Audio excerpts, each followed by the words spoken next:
questão desse processo nosso de desenvolvimento da nossa alma, do processo de expandir a nossa consciência, dos desafios que existem neste caminho evolutivo, né? Porque é um caminho de todos nós, é um caminho que, se a gente for fazer uma comparação com o Mahalila, é de sair de Maya e chegar até a consciência, essa jornada evolutiva que todos nós temos, e falar dessas questões das nossas identificações, que são o que nos prende neste Maya, o que nos prende e que impede a nossa expansão da nossa consciência. Então, essas palavras, elas não podem ser assim tão abstratas, né? O que significa expandir a consciência, elas têm que ser entendidas e trazidas para a nossa vida cotidiana, para o nosso dia a dia. O que significa no nosso dia a dia é trazer uma expansão maior de consciência.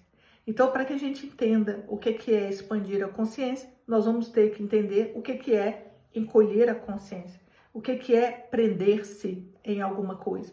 Então, o contrário de expansão é contração. Então, se eu estou buscando uma expansão, eu estou ao contrário de uma contração. E quando é que a nossa percepção, a nossa consciência, ela fica contraída? Quando nós estamos identificados demais com alguma coisa, alguma emoção, alguma situação. Então, isso precisa ser simples de entender, para que a gente não leve a espiritualidade para um lugar ou só de conversas e abstrações, e de um conhecimento abstrato, um lugar livresco, digamos assim, um Google dentro da nossa cabeça, onde eu sei isso, sei aquilo, sei aquele conceito, sei outro conceito, nomeio isso em diversas tradições, mas sou incapaz de trazer isso para a realidade cotidiana da nossa vida. Então, uma espiritualidade que não tem lugar no cotidiano, que não tem uma compreensão no cotidiano, ela não é uma espiritualidade, ele é uma história.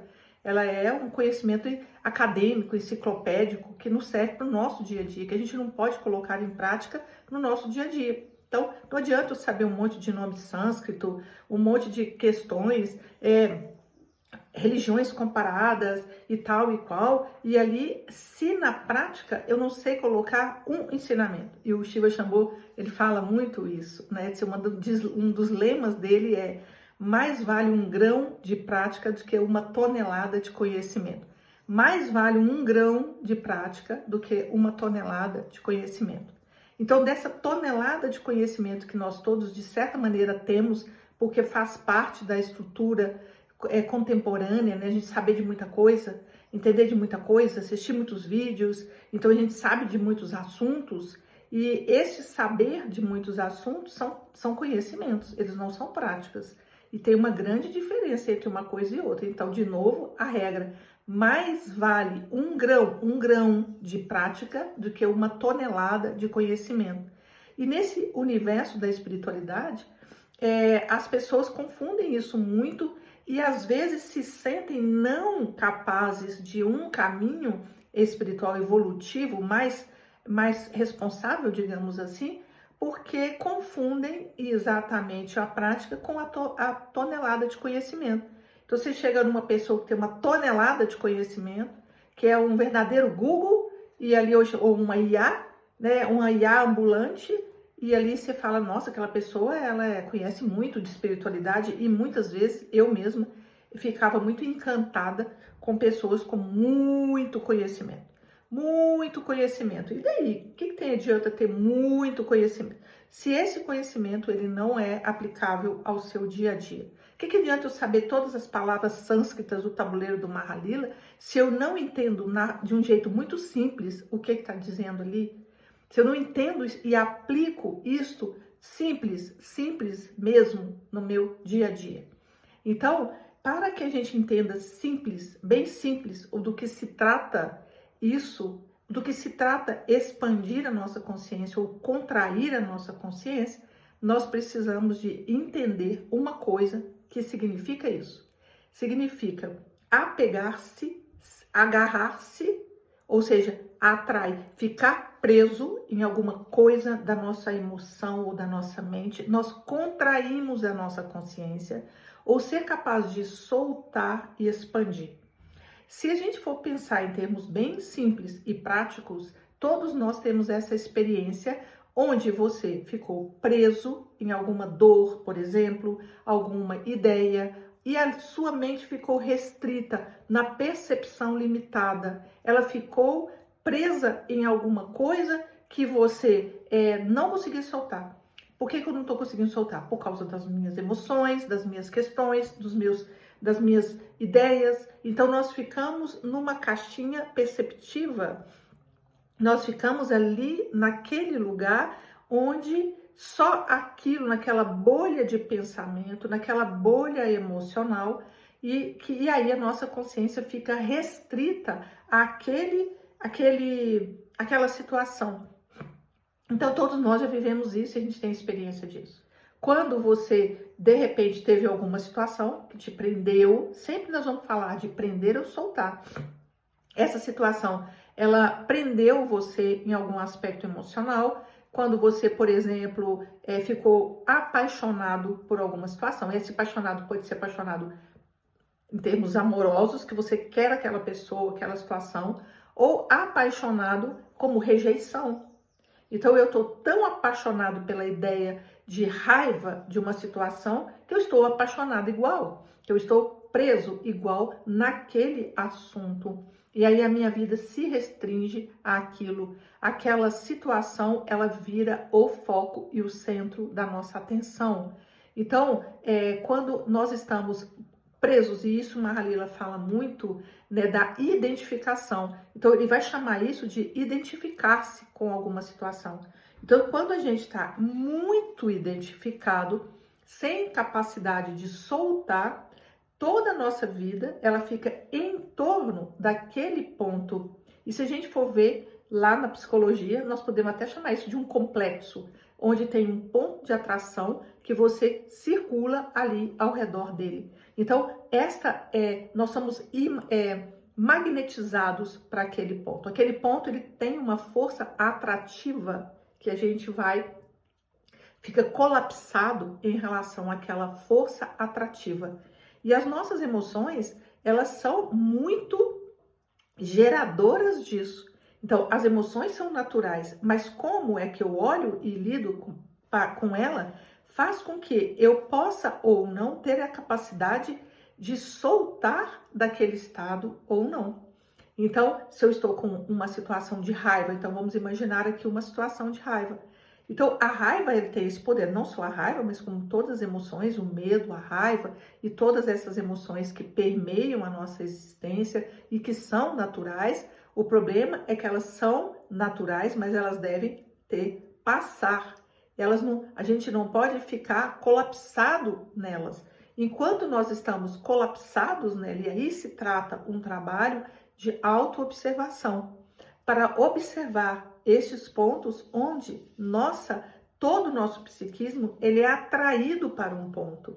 Ele é atraído. E a gente, neste mundo que nós estamos vivendo, de tantas informações e tantos estímulos a emoções, e é isso que a gente precisa ficar atento, porque o inconsciente coletivo, e aí quero falar disso, né, do inconsciente coletivo, ele é esse somatório dessas emoções inconscientes, dessa psicologia das massas e desse contágio emocional que é muito fácil de ter.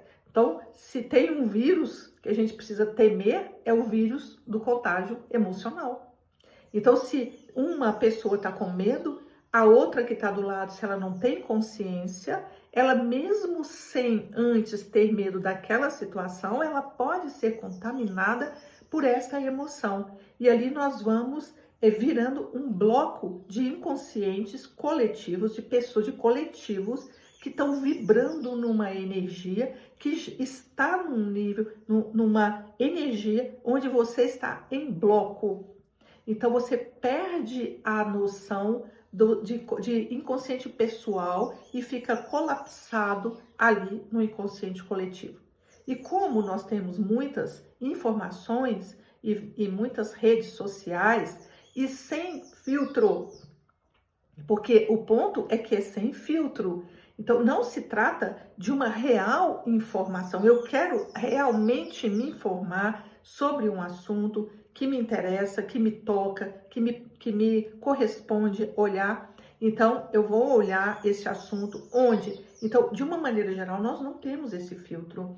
E até porque quem traz os conteúdos nas redes sociais são os algoritmos. Então, se você olha para um assunto, ali vem outro e outro e outro, mas você não tem muita clareza da qualidade daquela informação. Mas para que ela serve? Ela serve para criar também esse contágio emocional e daí a pouco você está completamente com medo, com raiva, com ódio, a favor, contra, e aí você virou o que, gente? Aquilo que a gente chama de massa, de manobra. Você virou com psicologia das massas, você virou o inconsciente coletivo, você está no somatório. E quando as situações, elas são situações de uma vivência mais complexa, que a gente, por exemplo, está vivendo nesse momento, uma fase de transição planetária, nós precisamos ficar muito atentos ao contágio emocional.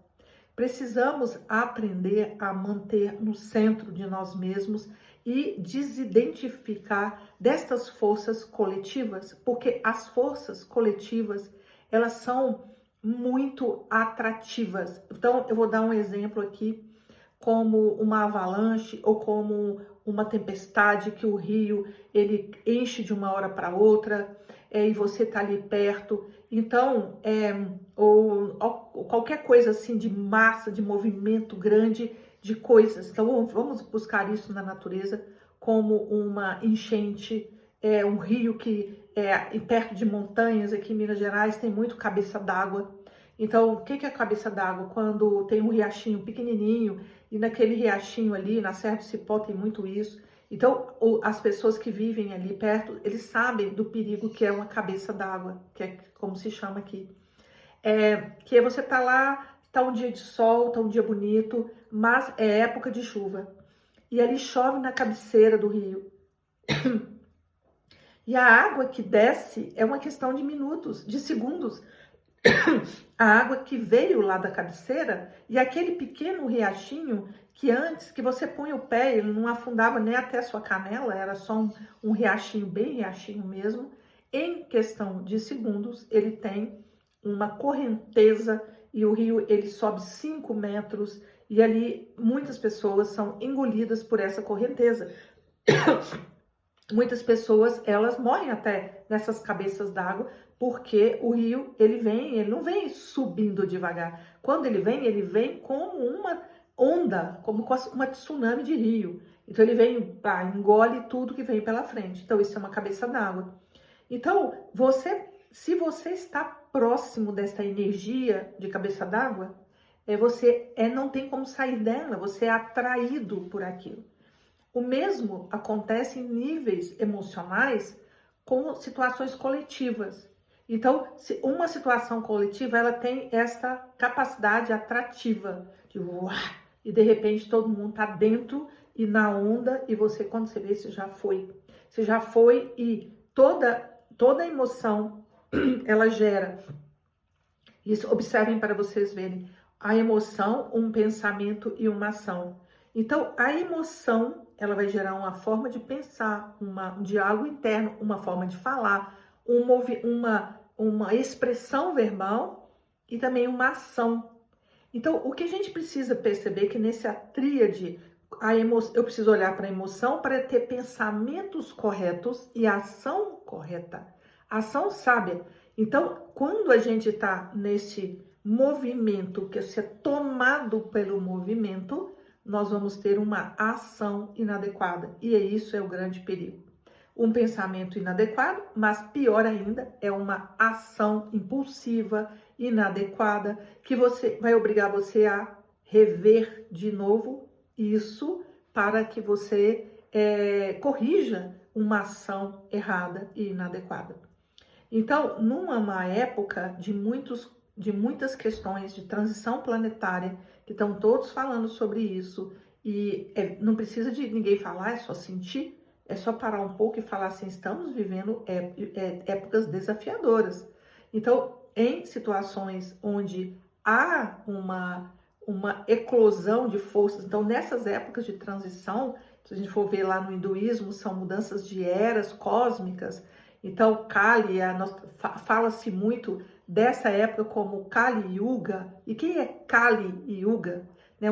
Yuga é uma era. E Kali é uma era cósmica, não é uma era de... É uma era de 26 mil anos, são as Yugas, são eras cósmicas. Então, numa era que tem a característica de Kali, quem é Kali? Kali é aquela que destrói, é aquela que transmuta. Então, é uma época também, no seu equivalente masculino, é uma época de Shiva Rudra, o terrível, o temível, é o que transforma, o que traz a energia da transformação. Então, essa era é a era de Kali e também de Shiva Rudra.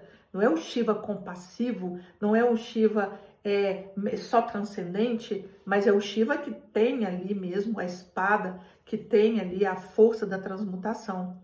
E em épocas de grandes transmutações, gera caos. Imagina você transmutando a sua casa, eu vou, nesse momento, fazer uma reforma na minha casa. Então, você chama um monte de pedreiro e você está vivendo nessa casa. Como aconteceu aqui comigo, que eu fiz uma reforma aqui no sítio e que foi caótico estar junto da reforma, no meio dela, porque não tem outro jeito, né? Nós vamos fazer uma reforma, nesse caso aqui, planetária, cósmica, e nós vamos para outro planeta, nós vamos fazer outra coisa. Não, a reforma está acontecendo com a gente dentro. Então, esta transmutação que está acontecendo, nós estamos dentro dela. E como qualquer mudança como essa, né, de uma casa, que você vai reformar a sua casa, impera na época da mudança a confusão. Então é poeira, gente, a roupa sua desaparece, não sabe onde é que tá, confusão, você põe as coisas em lugares que não são os lugares corretos, que depois elas vão estar no lugar correto. Então você tem que, de alguma maneira, agir com mais cuidado, agir com mais sabedoria, porque senão aquele caos vai gerar mais caos. Então, por causa da confusão, eu posso ficar tão nervosa que brigo com meu marido, brigo com minha filha e saio ali xingando a menina porque nunca tá limpo, porque tá sempre sujo, a menina que trabalha aqui comigo. Então, nossos ânimos, eles ficam alterados também. Então, a mudança muda dentro de nós, causando uma instabilidade emocional, uma irritabilidade, uma maior tendência a identificar-se com as situações. Então, trata de ter cuidado com isso tudo no nosso dia a dia, com as emoções coletivas, com as nossas próprias emoções.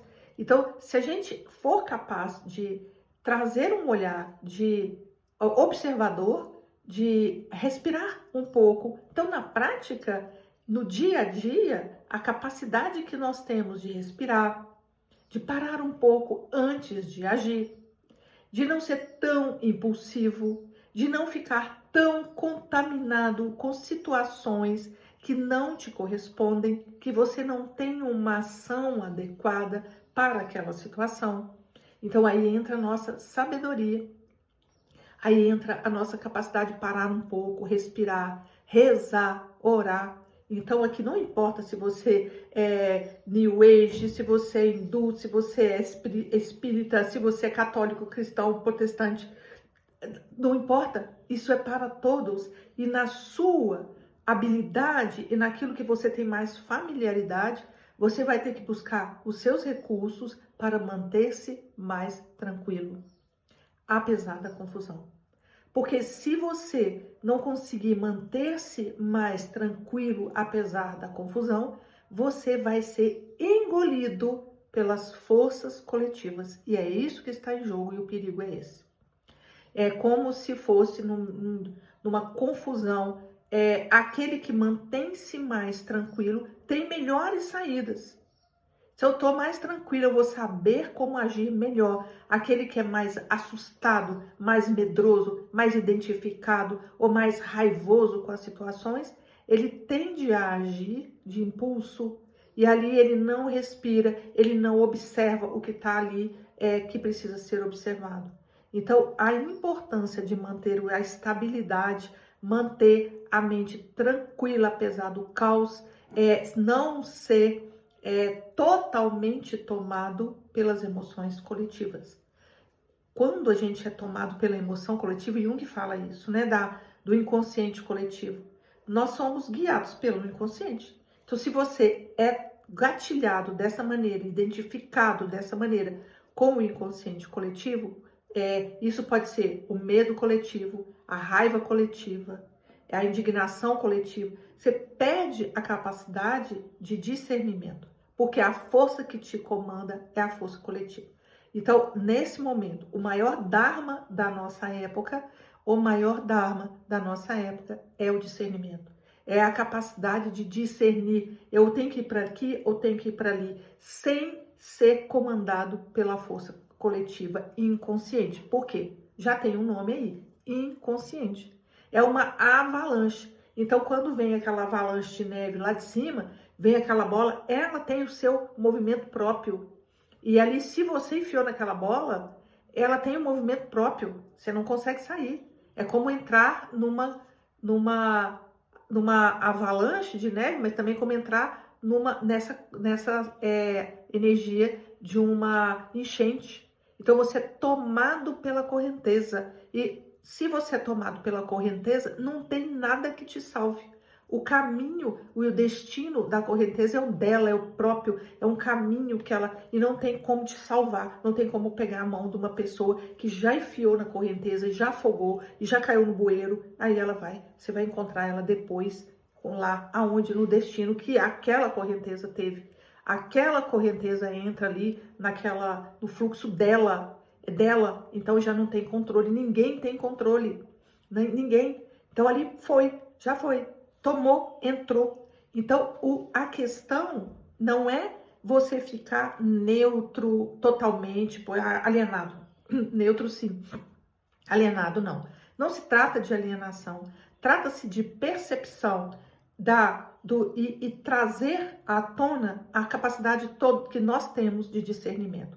Mas a capacidade que nós temos de discernir, ela depende de uma mente tranquila, independente do que está acontecendo. Ela depende dessa tranquilidade. Então, para que você consiga ter esse discernimento, você vai precisar, nós todos vamos precisar de desenvolver uma capacidade de desidentificar-se das emoções coletivas.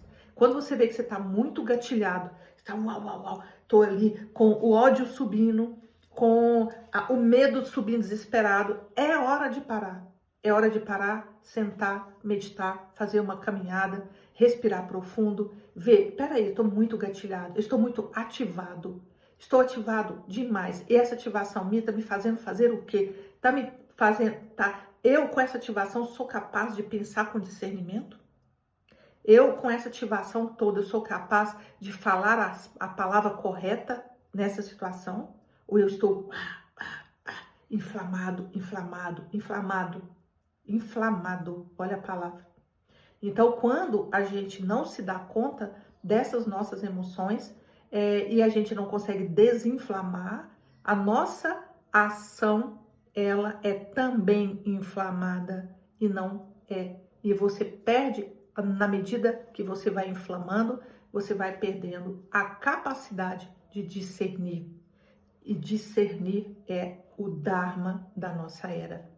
Então, nós precisamos ficar muito atentos para desenvolver esta habilidade de discernimento. Porque as emoções coletivas, elas mexem com todos nós. Elas vão gatilhar você em outras áreas que você nem imagina, porque são emoções meio descontroladas e que são ativadas imagina um fogo, quando aqui no sítio, de vez em quando, tem alguns incêndios, porque aqui quando fica muito seco, tem muita mata, e ali o fogo, assim como emoções coletivas, ele é transmitido pelo vento, né? O vento vem e vem trazendo fogo, e vem trazendo labaredas, e vem trazendo aquele ar seco. Então, quem já presenciou próximo um incêndio sabe o quão estranho, esquisito e horroroso e absurdo que é um incêndio chegando. Então, eu já vivi essa experiência. Então, assim, é um barulho de fogo longe que você está vendo que está chegando. Então, vem pelo ar, né? Vem aquele ar seco, aquela fumaça, aquela fuligem, aquelas labaredinhas vindo pelo ar. Então vai inflamando o resto. E ai de quem está perto, digamos assim, né? Então, como apagar um incêndio florestal? Ninguém apaga. Ninguém apaga o incêndio, infelizmente, você sai, você tem que ir embora. E se você fica, você é engolido por ele. Então, cuidado com isso, porque os elementos, eles ficam muito descontrolados, internos, inclusive. As nossas emoções ficam muito descontroladas em situações em situações onde as emoções estão inflamadas. Então, se tem uma briga dentro de família e entra outra e começa a brigar e não tem uma pessoa centrada ali, capaz de acalmar os ânimos, o resultado é sempre uma confusão aumentada, é sempre um caos maior e não é uma decisão sábia. Nunca sai dessas inflamações algo sábio, ao contrário, sai destruição. Então, é tarefa de cada um que tem interesse no caminho espiritual aprender a se desidentificar. Aprender a observar e falar assim, eu estou muito inflamado, agora eu estou. Reconhecer que você está com raiva, com ódio, com medo exagerado e parar antes de agir. E parar antes de pôr mais fogo. E parar e respirar. Então, agora eu não estou bem para conversa não, deixa eu dar uma volta. Agora eu estou precisando de tomar uma chuveirada de água fria na minha cabeça para acalmar este ano. Não estou bom para conversar. Se eu conversar agora, eu vou piorar a história. É dar-se conta do seu estado para regular este fogo interno. Dar-se conta do seu estado para agir com discernimento e sabedoria. Então, é isso que eu gostaria de falar desde que eu venho de lá, né? Desde que eu vim essa semana lá do Ashram. Então, é essa mente pacificada, é ter uma mente pacificada. Não significa uma mente parada, uma mente que não tá lidando com nada, mas é saber regular, igualzinho no fogo, o fogo das suas emoções, saber abaixar esse fogo, saber aumentar, ter controle desse fogo interno. Um beijo grande para vocês.